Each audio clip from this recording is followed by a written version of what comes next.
Anak dari dua dunia, di bawah langit yang temaram di atas hutan Kiskenda, seekor burung bangkai terbang melingkar tinggi, seolah menjadi saksi bisu dari drama langit dan bumi.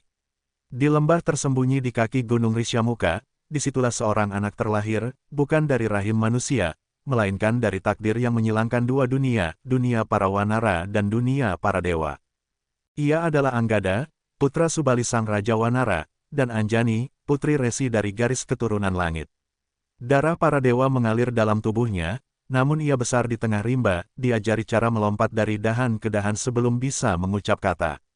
Ia bukan manusia, tapi bukan pula sepenuhnya kera. Ia adalah percampuran, sebuah perwujudan kehendak alam dan misteri para dewa. Kau akan menjadi penyeimbang kekacauan, bisik Resi Gotama saat melihat Anggada yang baru lahir. Tapi sebelum itu, kau akan menjadi luka bagi banyak hati. Ayahnya, Subali, adalah penguasa Kiskenda, kuat, ambisius, dan terlalu percaya diri. Ibunya, Anjani, pernah menjadi seorang bidadari sebelum dikutuk turun ke bumi karena kesombongan. Dari dua jiwa yang keras kepala inilah Anggada dilahirkan. Ia tumbuh dalam istana berbatu di tengah rimba, belajar mengenal kekuatan lebih dahulu daripada kasih sayang. Masa kecil Anggada penuh dengan latihan. Ia dilatih berkelahi oleh pamannya, Sugriwa, yang saat itu masih setia pada Subali. Sugriwa menyayangi Anggada seperti darah dagingnya sendiri, tapi diam-diam menyimpan dendam pada kakaknya. Dendam yang kelak menjadi api besar, membakar seluruh keharmonisan keluarga Wanara. Anggada kecil, di usia 5 tahun, Anggada sudah bisa menumbangkan dua Wanara dewasa dalam satu pertarungan. Tapi di balik kekuatannya, hatinya kosong. Ia bertanya pada ibunya suatu malam, "Ibu, kenapa ayah tak pernah membacakan kisah untukku?" Anjani menjawab dengan mata sayu, "Ayahmu mencintaimu dengan caranya sendiri.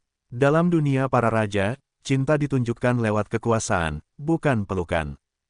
Tapi Anggada bukan hanya keturunan raja. Di dalam dirinya, darah langit bergetar meminta kelembutan, pengertian, dan kebenaran.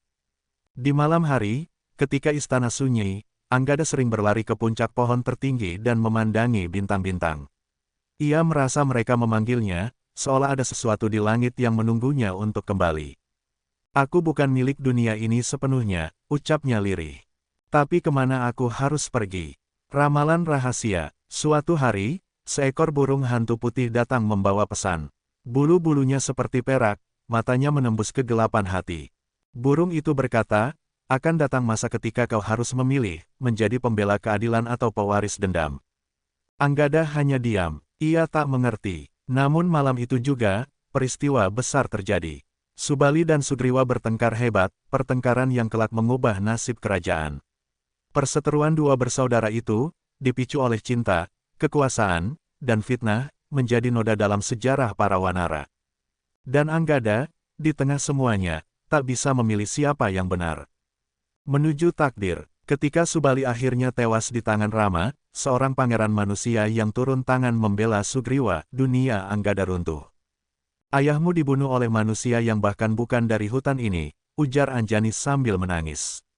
"Dan pamanmu, Sugriwa, bersorak seolah tak pernah mencintai darah yang sama." Anggada menggenggam tanah dengan tangan bergetar. Ia belum cukup umur untuk membalaskan dendam, tapi cukup dewasa untuk memahami rasa kehilangan. Itulah titik balik. Dari sinilah perjalanan panjang Anggada dimulai, bukan hanya melawan musuh di luar, tapi juga bayang-bayang dendam dalam dirinya sendiri. Warisan yang terkoyak. Anggada berdiri di hadapan jenazah ayahnya, Subali. Tubuh sang Raja Wanara terbaring di atas batu suci, dililitkan kain putih dari serat kayu waringin, dengan senjata gada kebanggaannya tergeletak di sisi kanan. Di sekelilingnya, para Wanara membisu, antara takut dan hormat, antara duka dan lega. Sugriwa berdiri beberapa langkah di belakang, memakai mahkota emas yang belum lama dipasang di atas kepalanya.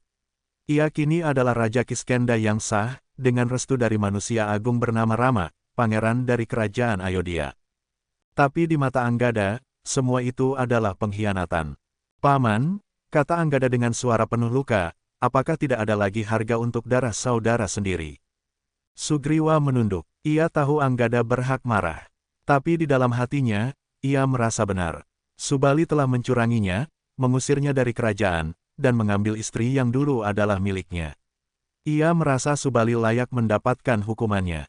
Tapi ia tidak bisa menjelaskan semua itu kepada anak yang baru saja kehilangan ayah. Subali kakakku, jawab Sugriwa pelan. Namun, ia juga telah lupa diri. Anggada tidak menjawab, ia hanya menatap langit, berharap hujan turun agar air matanya tak terlihat oleh orang lain. Rakyat yang bingung. Di seluruh pelosok Kiskenda, rakyat Wanara terpecah. Sebagian masih setia pada Subali, mengenangnya sebagai raja yang kuat dan pemberani. Sebagian lagi mengakui Sugriwa karena ia membawa perubahan dan aliansi dengan manusia yang memiliki senjata ilahi. Anggada, yang tadinya dijuluki putra mahkota hutan, kini seperti tak punya tempat. Apa yang akan kau lakukan sekarang? Tanya ibunya, Anjani, suatu malam. Kau bisa memilih jalur pembalasan, atau menjauh dan menunggu saat yang tepat. Anggada tidak menjawab, tapi malam itu ia berkemas diam-diam. Ia tidak ingin menjadi pion dalam permainan tahta. Ia juga tak siap menghadap pamannya sebagai musuh. Maka ia memutuskan satu hal. Ia akan pergi. Pengembaraan seorang pewaris. Dengan hanya membawa gada kecil dan jubah dari kulit kijang, Anggada berjalan meninggalkan Kiskenda. Ia menyeberangi sungai Sarpamuha, melintasi hutan belantara di mana mata-mata dari Alengka mengintai dari balik bayang. Ia menyamar, menyembunyikan identitasnya, dan tinggal di tengah-tengah kaum resi di pinggiran Risyamuka. Di sana, ia belajar tentang dharma, tentang keadilan, dan tentang bagaimana mengendalikan api amarah. Resi Agrama, seorang petapa tua dengan mata putih karena usia, menjadi gurunya. Dendam adalah api yang membakar dua sisi, kata resi itu. Jika kau ingin membela ayahmu, jangan lakukan dengan cara yang membuat namamu lebih rendah dari pembunuhnya. Anggada mendengarkan. Ia mulai menulis di atas daun lontar, menyalurkan perasaannya lewat puisi dan renungan. Tapi jauh di dalam dadanya, ada suara yang terus berbisik. Kembalilah, nama ayahmu telah dikubur dengan fitnah. Kau adalah pewaris sejati, bangkitlah. Panggilan takdir. Suatu sore, ketika Anggada duduk di bawah pohon bodhi tua, seorang utusan datang dari Kiskenda. Ia membawa surat yang ditulis tangan oleh Sugriwa sendiri. Anggada, keponakanku, jika hatimu telah tenang, kembalilah. Dunia sedang bergolak. Seorang raksasa dari Alengka telah menculik istri Pangeran Rama. Kami bersiap untuk berperang. Aku membutuhkan wanara sepertimu untuk membantu kami mencari Dewi Sinta. Aku tahu kau tidak mempercayaiku, tapi ini bukan tentangku. Ini tentang dunia yang lebih luas. Anggada menggenggam surat itu. Ia sadar, perjalanan ini belum selesai. Bukan hanya karena ayahnya telah tiada, tapi karena dunia membutuhkan keberaniannya. Dan barangkali, dalam pertarungan besar nanti, ia bisa menemukan kembali makna warisan sejati, bukan sekadar tahta atau dendam, tapi kehormatan dan kebenaran. Pelarian di hutan Risyamuka. Kabut tipis menyelimuti kaki gunung Risyamuka saat Anggada kembali melangkah menjauh dari jejak masa lalunya. Bukan sebagai pelarian pengecut, melainkan sebagai seorang anak yang mencari bentuk kebenaran di luar bayang-bayang dendam dan ambisi. Hutan Risyamuka bukanlah tempat biasa. Di sana, pepohonan seolah memiliki mata. Angin berbicara dalam bisikan. Harimau tidak menyerang, tapi memperhatikan, seolah mereka tahu siapa yang sedang masuk ke wilayah suci itu. Anggada berjalan melewati akar-akar pohon raksasa yang menjulur seperti ular tidur. Ia tahu kisah para pertapa yang bertapa di tempat ini, resinya adalah penguasa waktu dan pikiran. Ia ingin belajar dari mereka, agar bisa menata ulang hatinya yang berserakan. Pertemuan dengan Resi Bragutma. Di tengah perjalanan, Anggada melihat sebuah pondok tua. Dindingnya terbuat dari bambu, atapnya dari ilalang. Di depannya duduk seorang kakek renta, berjanggut panjang, dengan mata yang berkilau seperti bintang. Aku sudah menunggumu, anak dari darah campuran, kata sang resi tanpa bertanya siapa dia.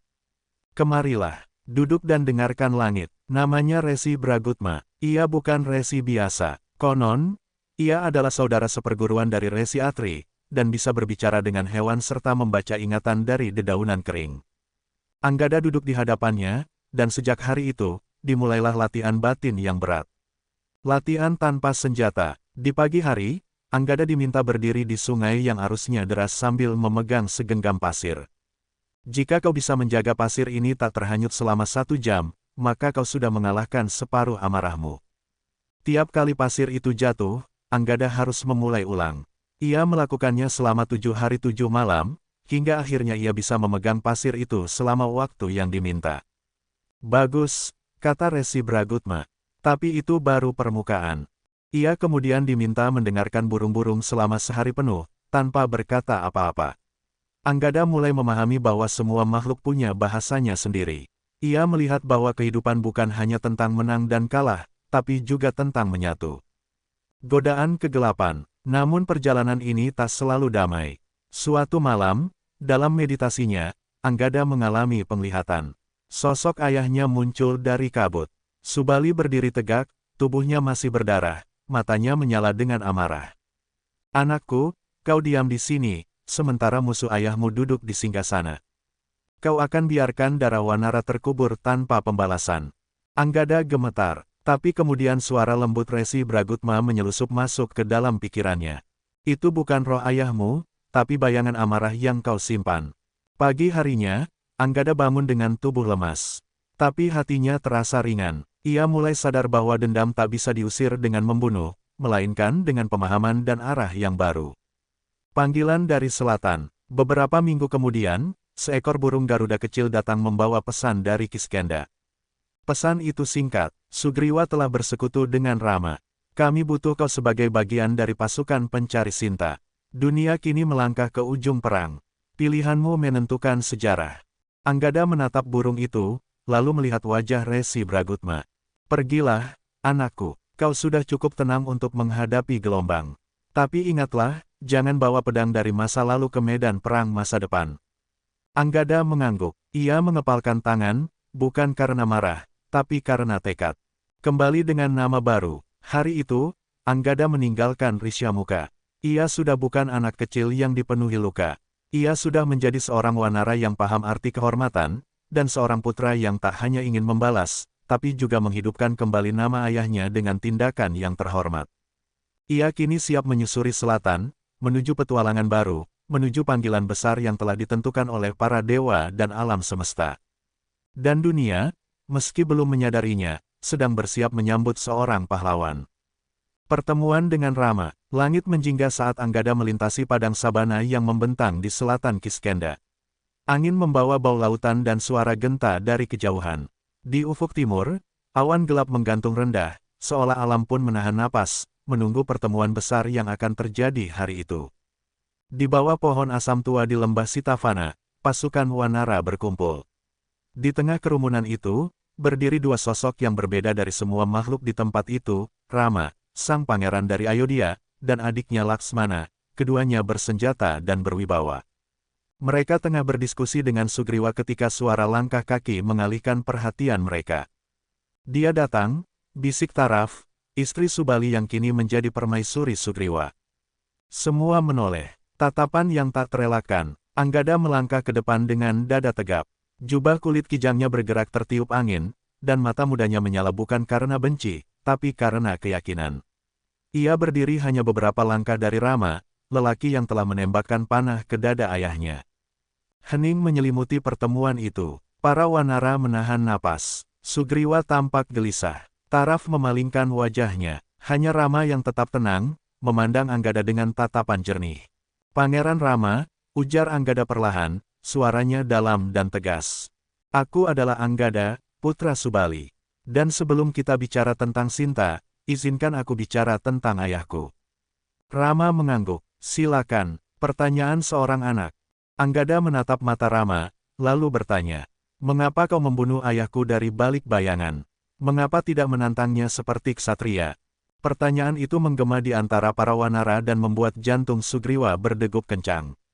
Tapi Rama tidak mundur, ia menghela napas, lalu menjawab dengan suara tenang. Aku menembakkan panah bukan karena benci. Aku melakukan itu demi keadilan.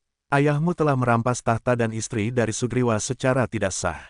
Aku datang sebagai penegak dharma. Tapi, aku tahu, setiap tindakan memiliki bayangan.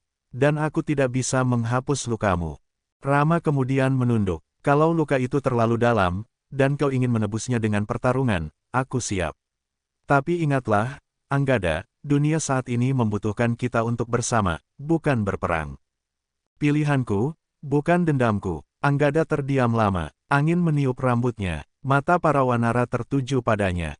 Ia tahu, satu kata darinya bisa membakar jembatan perdamaian. Namun, ia memejamkan mata dan teringat kata-kata Resi Bragutma, jangan bawa pedang dari masa lalu ke medan perang masa depan. Ia menghela napas dalam. Aku datang bukan untuk menuntut darah, katanya akhirnya. Aku datang untuk menyelamatkan dunia dari kegelapan Alengka. Tapi aku ingin satu hal, Rama, biarkan aku memimpin pasukan yang kau kirim mencari Dewi Sinta. Biarkan aku menebus nama ayahku, bukan dengan dendam, tapi dengan pengabdian. Rama tersenyum. Permintaanmu terhormat. Kau akan memimpin pasukan pencari.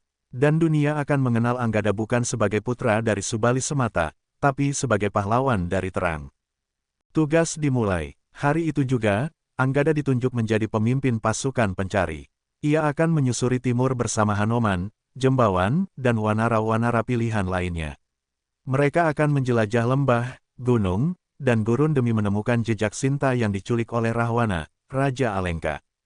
Sebelum berangkat, Anggada memandang ke langit dan berbisik pelan. Ayah, lihatlah aku. Aku tidak membalaskan dendammu. Aku memperbaiki namamu. Dan dunia akan tahu, bahwa darahmu yang mengalir di tubuhku bukan untuk membunuh, tapi untuk melindungi. Dengan langkah pasti, Anggada mulai menapaki jalan takdir barunya, sebagai pemimpin, penjaga keadilan, dan anak yang belajar menjadi cahaya di tengah warisan kelam. Menyusuri timur bersama Hanoman, kabut pagi menyelimuti kaki Gunung Mahendra saat Anggada berdiri di atas batu karang, memandang ke timur yang tampak seperti lautan hijau tak berujung. Di belakangnya, para wanara terpilih telah berkumpul. Mereka adalah para pejuang terbaik dari Kiskenda, gesit, cerdik, dan setia. Di antara mereka, berdiri dua figur yang sangat penting, Hanoman, si putih sakti anak dewa, dan Jembawan, wanara tua bijak yang dianggap sebagai kakek spiritual seluruh wanara. Hari ini, ujar Hanoman dengan suara lantang, kita bukan hanya mencari Dewi Sinta. Kita mencari harapan. Kita mencari kebenaran yang telah direnggut oleh kekuatan kegelapan Alengka. Anggada maju ke depan, gada di tangan, dan menyambung. Dan siapapun yang menghalangi perjalanan ini, entah gunung, lautan, atau raksasa, akan kita hadapi. Bukan karena kita haus perang, tapi karena kita ingin menegakkan dharma. Sorak para wanara menggema. Mereka siap melintasi gurun dan padang berbatu. Hari pertama dan kedua berjalan cukup mulus. Mereka melewati padang ilalang dan hutan lebat. Tapi hari ketiga, mereka mulai memasuki wilayah gurun berbatu, panas, kering, dan menyesatkan. Banyak dari mereka mulai kelelahan, dan beberapa mulai meragukan arah perjalanan. Aku yakin kita tersesat, gumam salah satu wanara. Tak ada jejak Sinta, hanya batu, pasir, dan burung pemangsa. Namun Hanoman tetap tenang. Ia punya naluri ilahi, dan Jembawan membaca arah dari gerakan burung dan tiupan angin. Anggada memimpin dengan diam, tapi penuh tekad. Ia menampung keluhan, memberi air dari kantung kulit rusa, dan menyemangati rekan-rekannya. Pemimpin sejati bukan yang paling keras suaranya, kata Hanoman suatu malam sambil duduk di dekat perapian, tapi yang membuat yang lain tetap berdiri meski kaki mulai goyah. Kau punya itu, Anggada. Anggada hanya tersenyum kecil, raksasa penjaga goa hitam. Di hari ke-6, mereka tiba di sebuah lembah yang dipenuhi reruntuhan. Di tengah lembah itu, ada sebuah goa besar yang menjulang seperti mulut raksasa. Batu-batunya hitam, dan udara di sekitarnya dingin walau matahari bersinar terik. Jembawan mengerutkan kening. Tempat ini, pernah kutahu. Ini adalah bekas tempat persembunyian bala tentara Rahwana zaman dulu. Saat mereka mendekat, terdengar suara gemuruh. Dari dalam goa muncul seekor raksasa bertanduk tiga, matanya merah, tubuhnya berbalut kulit hewan dan sisik ular. Siapa kalian yang berani menginjak tanah larangan ini? Raungnya. Apakah kalian datang untuk mati? Anggada maju. Kami tidak datang untuk perang, tapi kami tidak akan mundur. Jika kau menghalangi jalan kami, maka kami akan bertarung. Raksasa itu tertawa keras, mengguncang tanah. Tapi sebelum ia menyerang, Hanoman meloncat ke udara dan melemparkan pukulan telak ke wajahnya. Pertempuran berlangsung sengit. Raksasa itu kuat, tapi para wanara bersatu. Dan Anggada, dengan kekuatan yang luar biasa, menghantamkan gadanya tepat ke dada raksasa itu hingga ambruk. Saat raksasa itu jatuh, dari tubuhnya keluar bayangan gelap, roh jahat yang ternyata telah merasukinya selama ratusan tahun. Terima kasih, bisik sang raksasa sebelum menghilang, aku dulunya adalah penjaga kuil. Aku dikutuk oleh Rahwana, sekarang aku bebas. Para wanara saling menatap. Perjalanan ini bukan sekadar pencarian, tapi juga membebaskan banyak jiwa yang terbelenggu oleh kekuasaan Rahwana. Isyarat dari langit, setelah melewati goa itu, langit mulai berubah. Awan-awan membentuk lingkaran, dan seekor burung kecil dengan bulu emas hinggap di bahu jembawan. Burung itu berbicara, ya, berbicara dalam bahasa langit. Jejak Sinta berada di selatan. Ia ditahan di sebuah taman emas. Tapi jalan ke sana penuh cobaan. Hanya yang berhati teguh yang akan menemukan ujungnya. Hanoman dan jembawan saling pandang. Taman emas, itu hanya bisa berarti satu tempat, bisik jembawan, Alengka. Mata Anggada menyala, maka kesanalah kita menuju. Perpisahan di ujung tebing. Di ujung perjalanan, pasukan dibagi dua. Hanoman ditunjuk Rama untuk melakukan perjalanan seorang diri ke Alengka dan menyusup ke istana Rahwana. Anggada akan kembali ke Kiskenda membawa kabar tentang arah pencarian. Sebelum berpisah, Hanoman dan Anggada berdiri di atas tebing menghadap laut. Kau pemimpin yang akan mengguncang masa depan, kata Hanoman, menepuk bahu Anggada. Dan aku akan menjadi tanganmu yang menyentuh kegelapan. Anggada menatap lautan. Bila kau tak kembali, maka aku yang akan melanjutkan ke Alengka. Hanoman tersenyum. Aku akan kembali. Tapi jika takdir berkata lain, dunia ada di pundakmu, Anggada. Anggada menyaksikan Hanoman meloncat menyeberangi lautan, tubuhnya membesar, rambut putihnya tertiup angin. Ia pergi menuju Alengka, menuju pusat kegelapan. Dan Anggada kembali ke Kiskenda dengan hati membara. Ia tahu, perang akan datang. Tapi kini, ia bukan hanya seorang anak dari Subali. Ia adalah Panglima Harapan, pemimpin sejati, dan simbol masa depan Wanara. Bara perang menyala di langit. Anggada kembali ke Kiskenda dengan langkah berat namun penuh kepastian. Mata para Wanara memandangnya dengan penuh harap. Ia bukan lagi sekadar anak dari Subali, bukan pula bayangan dari sejarah. Ia kini telah menjadi tokoh sentral dalam lakon besar dunia. Rama menyambutnya dengan pelukan. Terima kasih, Anggada. Kau telah memimpin pasukan dengan kebijaksanaan. Namun senyum di wajah Rama perlahan memudar saat mendengar kabar bahwa Hanoman kini tengah menyusup ke Alengka.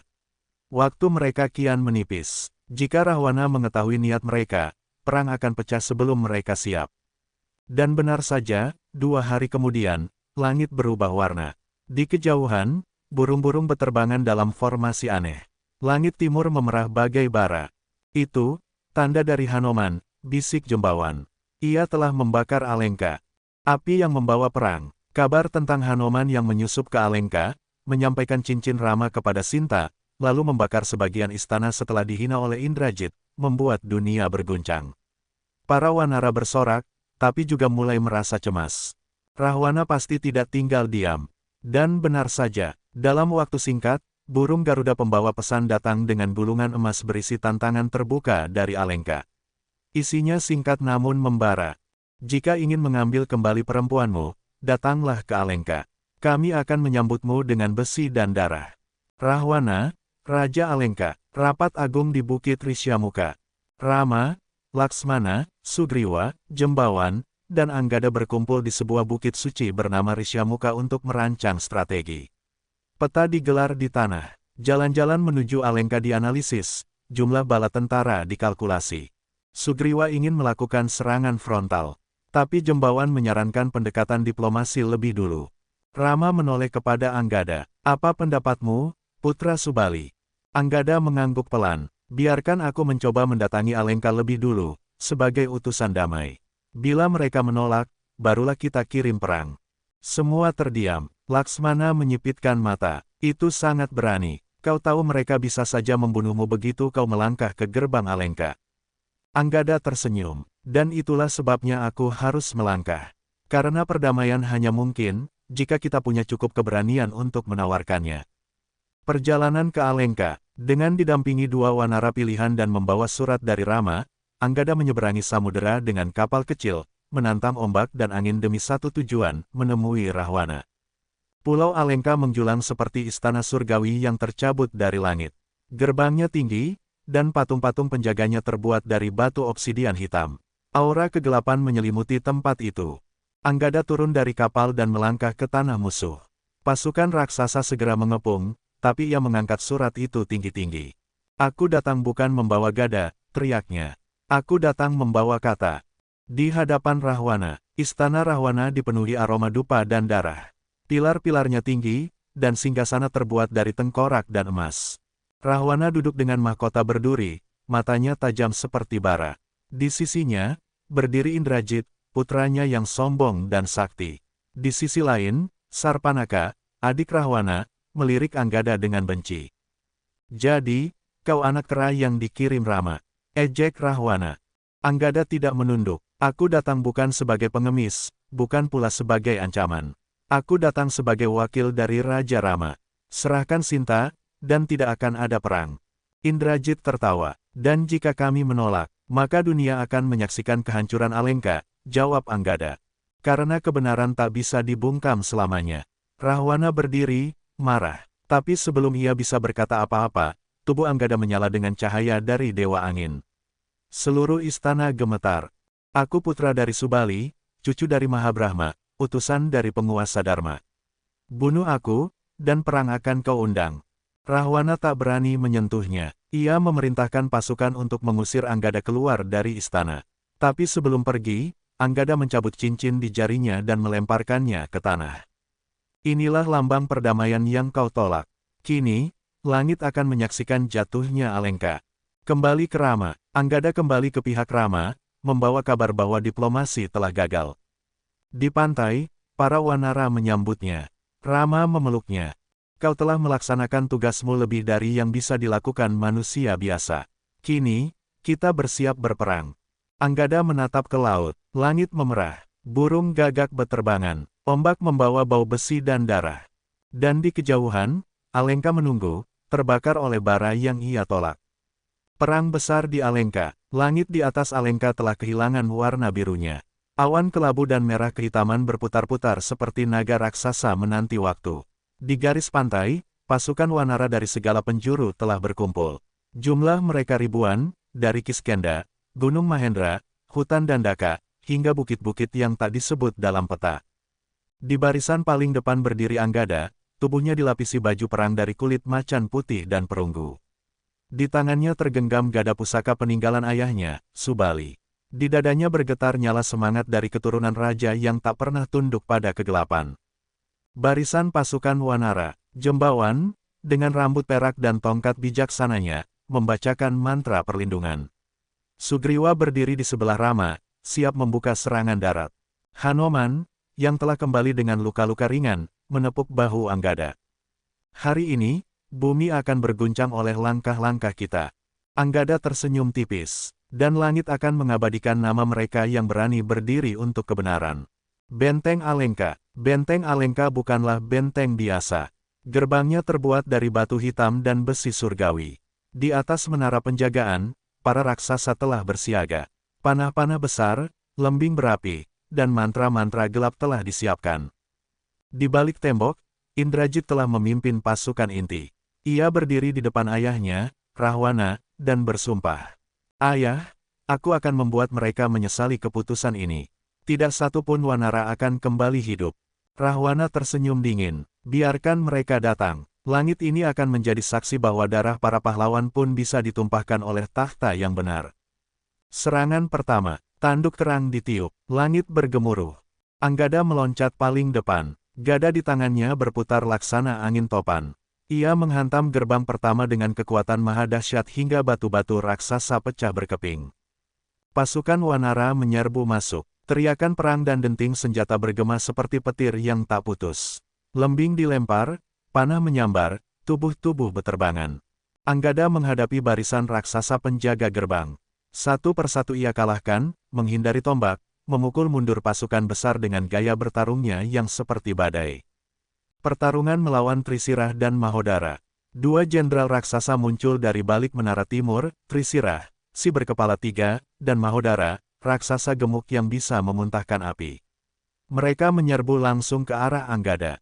Pertarungan berlangsung dahsyat. Mahodara mengayunkan palu besar, tapi Anggada melompat ke atasnya, memutar di udara, dan menghantam kepala raksasa itu dengan gadanya.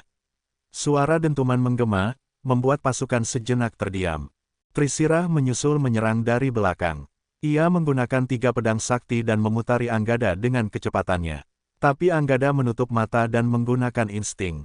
Saat serangan datang dari kiri, ia membalikkan badan dan meninju dada Trisirah sekuat tenaga. 3 kepala itu berteriak bersamaan. Tubuh Trisirah terpelanting ke batu karang, tak bangun lagi. Sisi lain, Rama melawan Kumbakarna. Di medan perang lain, Kumbakarna, raksasa besar saudara Rahwana, telah dibangunkan dari tidur panjangnya. Tubuhnya sebesar bukit, suaranya seperti guruh. Ia menghantam pasukan Wanara tanpa ampun. Rama turun langsung. Panah-panahnya membelah angin, menembus dada Kumbakarna. Tapi raksasa itu tak jatuh. Akhirnya, Rama menggunakan panah sakti pemberian Dewa Indra, dan menembakkannya tepat ke dada Kumbakarna. Tubuh besar itu roboh perlahan, menggetarkan tanah. Langit pun seolah menunduk menghormati prajurit besar yang gugur, meski di sisi yang salah. Indrajit, lawan yang tangguh. Dengan pasukan banyak yang porak-poranda, Indrajit meluncurkan sihir rahasia, ilusi ribuan bayangan dirinya. Pasukan Wanara kacau. Mereka menyerang bayangan-bayangan, tapi tak satu pun berhasil mengenai tubuh asli. Hanoman mencoba melacaknya, tapi gagal. Rama sendiri pun sempat terkena mantra penidur. Disinilah Anggada menunjukkan kejeniusannya. Ia naik ke puncak menara, menutup mata, dan berteriak. Indrajit, jika kau prajurit sejati, keluar dan lawan aku 1 lawan 1. Sihir pun pecah. Indrajit muncul, marah. Duel Anggada vs Indrajit. Pertarungan mereka adalah salah satu yang paling legendaris dalam sejarah perang. Gada dan tombak, jurus dan sihir, kecepatan dan kekuatan berpadu dalam satu panggung.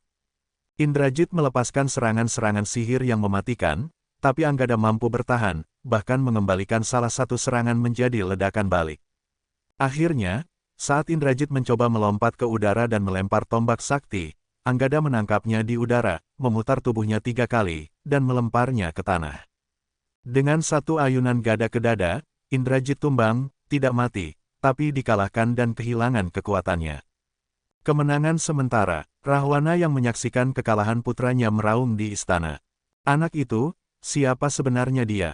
Hanoman menjawab, berdiri di atas gerbang Alengka. Dia adalah Anggada, cucu para dewa, anak yang menebus sejarah ayahnya, dan tangan kanan Dharma. Malam terakhir Rahwana, langit Alengka berubah menjadi kelam. Bukan karena malam semata, melainkan karena kekalahan yang mendekat. Pasukan raksasa telah tercerai-berai, Indrajit terluka parah, dan pintu istana Rahwana kini terbuka lebar bagi pasukan Rama. Tapi masih ada satu bayangan besar yang belum tumbang, Rahwana, Raja Agung penuh kesombongan, raksasa yang telah menantang para dewa, dan kini menantang Dharma itu sendiri. Dalam istana bayangan, Anggada memimpin sekelompok kecil pasukan untuk mengamankan bagian dalam istana. Ia melewati lorong-lorong panjang penuh lukisan raksasa dan relief kisah kebesaran Rahwana. Tapi di balik semua kemegahan itu, istana terasa dingin dan sunyi. Seperti kuburan yang menunggu penghuninya. Di salah satu ruangan, Anggada menemukan Sarpanaka, adik Rahwana, tengah menangis. Pergilah, kera muda, ucapnya, kau pikir kemenangan ini milik kalian. Rahwana tidak akan tunduk. Anggada tidak menjawab, ia hanya menatapnya dengan pandangan simpati. Dalam peperangan, bahkan para musuh punya luka yang tak terlihat. Rama menantang Rahwana. Di alun-alun utama, Rahwana telah bersiap dengan pakaian perangnya. Pedang sakti Candrahasa tergantung di pinggang. Matanya memancarkan api, tapi tubuhnya memikul beban kekalahan yang hampir tiba. Rama berjalan perlahan menuju musuh bebuyutannya. Laksmana, Hanoman, dan Anggada berdiri tak jauh di belakang. Rahwana, seru Rama, ini kesempatan terakhir, serahkan Sinta dan akhiri semua ini. Rahwana tertawa dingin, jika kematian adalah jalan pulangmu, aku akan membukakan pintu surga bagimu dengan pedangku. Maka dimulailah duel terbesar dalam sejarah jagat raya. Pertarungan dua raja, Rama dan Rahwana bertarung dengan kekuatan penuh. Pedang melawan panah, mantra melawan dharma. Langit bahkan menahan napas. Alam semesta seolah menanti siapa yang akan menang. Anggada hanya bisa menyaksikan, dadanya bergemuruh. Rama menembakkan panah Brahmastra, panah suci yang hanya bisa digunakan dalam perang terakhir. Rahwana menangkisnya dengan mantra rahasia dari Dewa Siwa. Ledakan cahaya memecah langit, petir dan hujan turun sekaligus. Namun, Rahwana telah terluka. Luka di dada, luka di jiwa, dan luka karena kehilangan. Akhirnya, Rama menembakkan panah terakhir, panah yang diarahkan tidak hanya ke tubuh, tapi ke kesombongan dan kebencian Rahwana. Tubuh Rahwana roboh perlahan. Ia tidak menangis. Ia tidak menjerit. Ia hanya tersenyum dingin, seakan berkata, kematian pun takkan menghancurkan kebesaranku. Penyerahan Sinta. Setelah perang usai, Sinta dibebaskan.